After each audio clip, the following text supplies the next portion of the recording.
Auto insurance can all seem the same until it comes time to use it. So don't get stuck paying more for less coverage. Switch to USAA Auto Insurance and you could start saving money in no time. Get a quote today. Restrictions apply. USAA. Hilton brings you new ways to stay. With experiences that let you capture the glory days. Introducing the Graduate Hotels.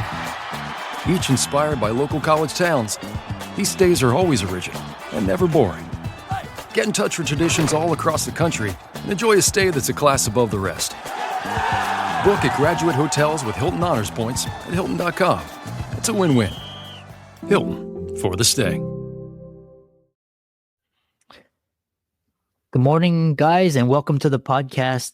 From St. Louis, I've got a franchise consultant, Ryan Gasaway, and he's going to talk to us all about some of the most common mistakes that beginners are making, how to get into franchise, how to become, and how to create additional revenue streams through this new model. I'm really happy to talk to him, and we've had a number of franchise consultants on the podcast as well, and I'm really happy to have him on and showcase what he does. Ryan, welcome.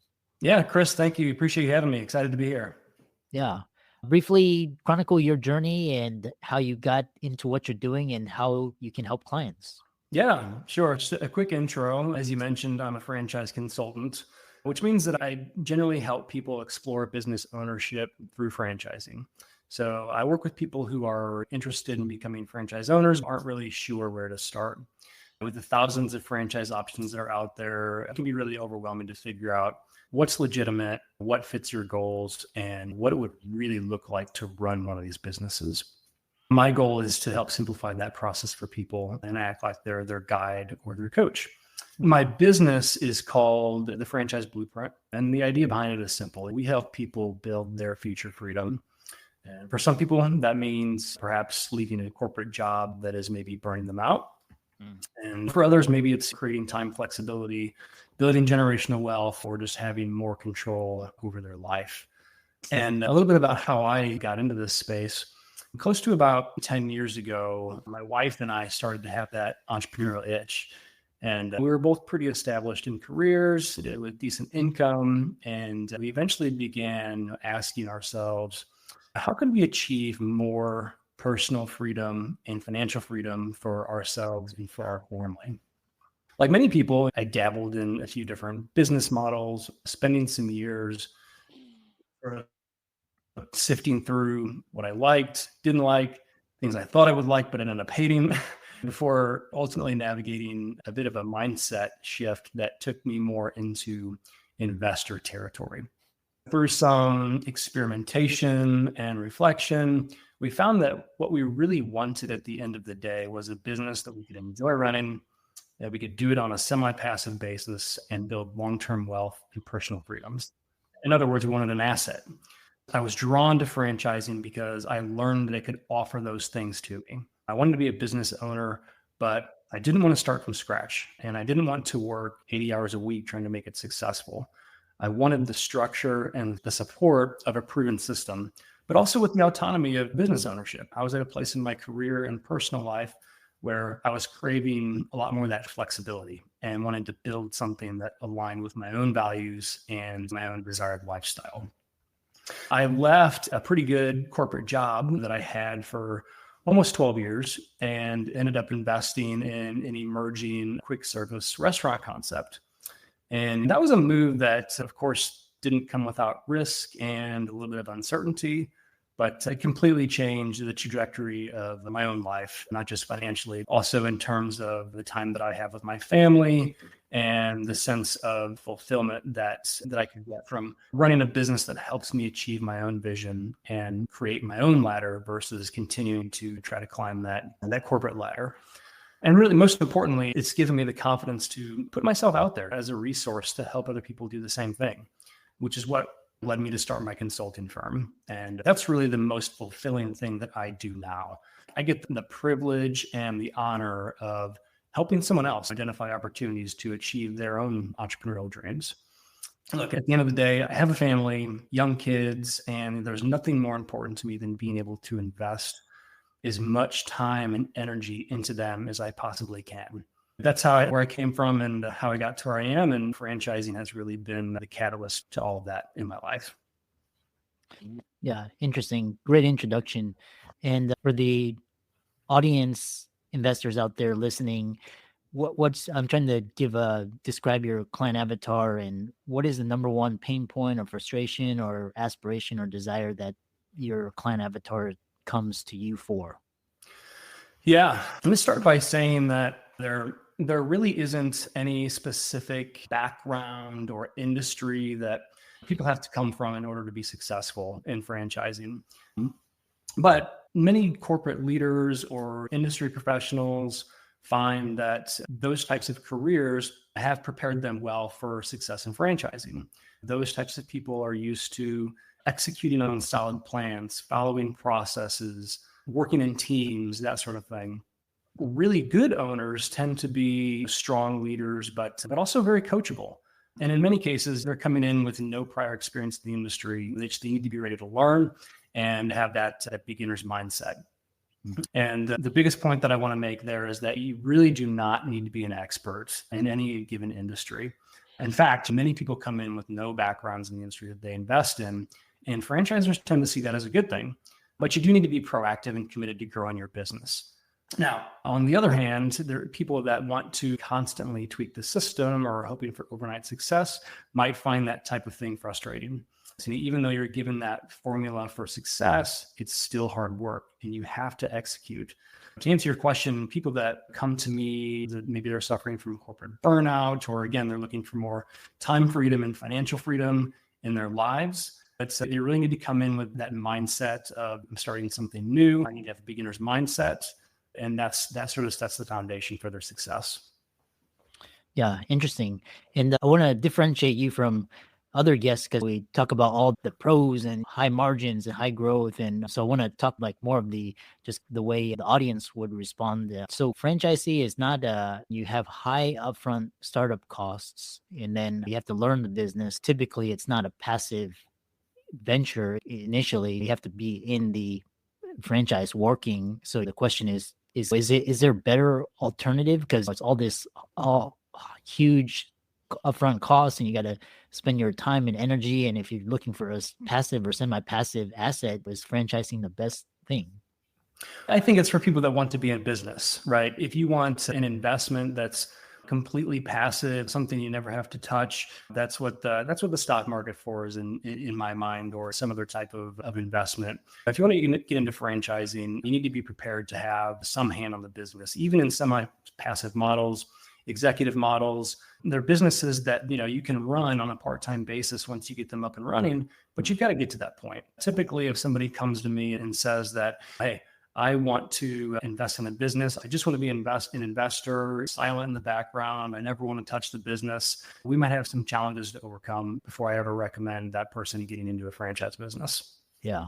It's because, for example, like Subway or any sort of restaurant franchise, you have to make sure that it's operating efficiently and you're making profit. A lot of times there's a couple franchises here, I see the owner there, like watching the employees, like actually working in the business, and then the ones that don't, they usually are closed in a year or two. The other question I have for you is, there's a question for the audience is, with someone that wants to be in retail or brick and mortar or like restaurant or service, how do you deal with the Amazon effect, which you can see like malls and just shopping strips like just demolished, or now people DoorDash and Uber, and now people don't have to eat in restaurants. How do you address that as a friend in your franchise business? Yeah, it's important to find something that's differentiated, right? But maybe just tell you a little bit about my process and how I guide people through from start to finish. I tend to take a very hands-on and personalized approach. And it's all about helping people find a business that has all the qualities that they are looking for in business ownership, and ideally nothing that they don't want. And I want to get to know the person. It's not just about their budget or what their necessarily personal interests are. We go so much more thorough into that process than what most people expect. And it's not just about asking what they want and then providing them with a catalog of businesses to choose from. So it's taking the time to understand where someone is in their journey and then meeting them where they are. And that's the foundation. And we're going to dig into what's motivating them. Why are they interested in franchising? What does their ideal lifestyle look like? Again, how much time do they want to spend on the business? Or not, are they going to be full-time in the business, or do they want something that they can eventually run on a semi-passive basis? And how much capital are they willing to invest? What is their tolerance for risk? What skills and experience do they bring to the table? Are they interested in something brick and mortar, or do they want something that's more home-based? That's just some of the criteria that we will discuss. And then from there, I present them with some curated opportunities that align with that vision. I educate them about what to look for, guide them through validation, and help them ask the right questions all along the way. And part of that is, hey, make sure that we're doing your market research and you're validating any claims made that the franchisor makes with franchisees. And that's one of the things that a lot of people tend to miss in this process is the importance of independent validation. What does my market look like for this product or service? Is it saturated, or do I have something that can, in a niche, that can be differentiated? My goal is never to push someone into a decision. It's to help them make a very confident and informed one. So, hopefully that helps answer some questions for your audience. Yeah. It's important for the audience. You have to make sure that what Ryan's talking about is you want to be in business as a free. It's not something because it has high upfront costs. You're going to have to be spending a lot of time. The risk is very high. So that's the common misconceptions about franchises and what people get wrong. So talk about what are some industries that are good for franchising. Obviously, restaurant and brick and mortar retail, those are established, but we're seeing what are some of the franchises that could survive in today's economy?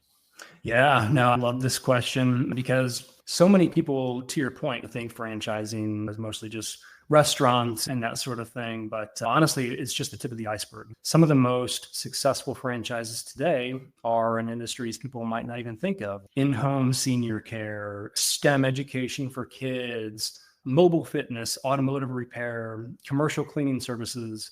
I've worked with people that are interested in youth enrichment programs, think disaster restoration services, think of businesses that are recession resistant, pest control, those kinds of things that just don't go away even in down economies. What's great is that a lot of those types of businesses come with lower overhead and strong recurring revenue models. And some don't require a storefront, which can obviously lower startup costs pretty significantly. I always encourage people to stay very open-minded because the franchise that ends up being the perfect fit for them, in many cases, is something that they never even may have thought of. But that's part of what makes this work so fun and fulfilling for me is helping people discover those unexpected paths to ownership that actually do fit their lifestyle and goals. Yeah, interesting. Then we talked about industries. And then so when people come to you, they're exploring possibilities, or they're ready. What are some of the red flags people should look out for when evaluating a franchise? Yeah, great question. I think it's important to first recognize that with something like between 3,000 and 4,000 franchise brands in the United States or at any given time, it can be difficult to narrow down that list, not only to brands that are a strong fit for you as an investor, but also brands that are reliable and trustworthy. As with any industry, there's bound to be many that, either don't perform at the levels that we would like to see them at, or operate within the same ethical standards that we would hope businesses would operate by. With that said, there's a few big ones. First, if a franchisor is making unrealistic promises or guaranteeing income, that's definitely a big red flag. No business can promise success, and any good franchisor is going to be transparent about the rewards as well as the risks. Second, you need to look at the franchise disclosure document, or the FDD, specifically items 19 and 20 in the FDD. Item 19 is going to cover financial performance representations made by the franchisor. And if a brand does not include this data in their FDD, you're going to want to know why. That is not necessarily a red flag, but it could be an indicator. And then item 20 shows franchisee turnover. All of that is disclosed in the document. So if you see a lot of locations that have closed or have transferred ownership for some reason, that could also indicate underlying issues for the franchisor. And I also just encourage clients to pay close attention to how they're treated during the discovery process. Are your questions being answered openly? Are you encouraged to speak with current franchisees? Any good brand will want to be fully transparent and will support your due diligence. So if things feel rushed or vague, that's a very big red flag for me. And finally, listen to franchisees during validation. If you hear consistent concerns about support or profitability or franchisee-franchisor relationships, take that seriously. Talking to current owners is many times one of the most valuable parts of the process that I guide people through. And one more thing I'll say is just trust your gut.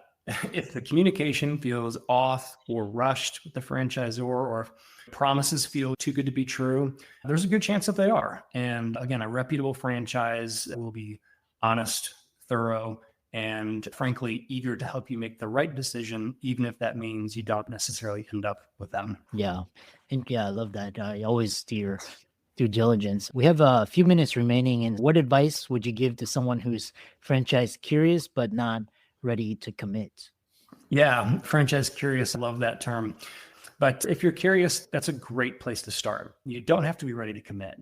I always tell people to get educated, ask questions, and explore what's out there. Franchising is a big commitment. A lot of times it's a big investment, and it deserves very thoughtful consideration. But honestly, curiosity is the perfect place to start. Treat it like a research project. Find out what kinds of businesses are franchised, what investment ranges are out there, and what does the day-to-day life look like for different types of owners, and start thinking about what that means for you. The discovery process is designed to help people figure out if this is the right path for them. And if it's not, that's okay. My job is to help people get clear, not push you towards something that doesn't fit. Sometimes just taking that first step is what leads to the clarity that people are searching for. So talk to some business owners, ask them about their industries, some of the challenges that they face, and ask them about their lifestyle. How many hours per week do they put into their business? The best advice that I can give is to talk to actual people. The internet can be overwhelming. Sometimes it could be misinformative. And if you don't look in the right places, you can get yourself into some trouble there. Most websites for franchises, for example, are consumer facing for the most part. And so you're not really going to be able to get a good feel for the business model or extract much information about the brand from a franchisee standpoint, or what it's really going to be like to be an owner of that business by relying on those types of sources. Buddy up with people that have been where you'd like to go, talk to an expert about what you'd like to accomplish. And if you're going to invest a substantial amount of time and money into a business, at the very least, have someone in your corner that's been there and can help guide you down that path. Final question is, if there's one piece of advice through your successes and your failures, what would you leave your the biggest takeaway for the audience, and how can people find you and reach out to you, connect with you, learn more about franchising? The biggest piece of advice it's don't let fear control you. It's when you make any kind of big decision like this, fear and anxiety and uncertainty is going to creep in at some point. And the best thing that you can do for yourself is to find ways to work through those challenges and emotions so you can break through and really get to where you want to go. And that takes some inner work, and sometimes it's easier said than done. But at the end of the day, I think that's what many successful people are doing, is they're addressing some of those inner roadblocks that hold them back from where they want to go. And I think that's a very important part of this process as well as many processes. Yeah. But if any of this resonates with your listeners, I would encourage them to visit my website, which is franchisebp.com. That's franchisebp as in blueprint. They can find more information there, or even schedule a discovery call with me right there from the site. And also check out my LinkedIn page. I share a lot of authentic and transparent content there related to franchising and transitioning from the corporate world into franchise ownership. Those are the two best ways to find me. Excellent. I really enjoyed this conversation, and it was really enlightening to hear different questions. And thanks so much for coming onto the podcast. Yeah, likewise, Chris. I really appreciate you having me on.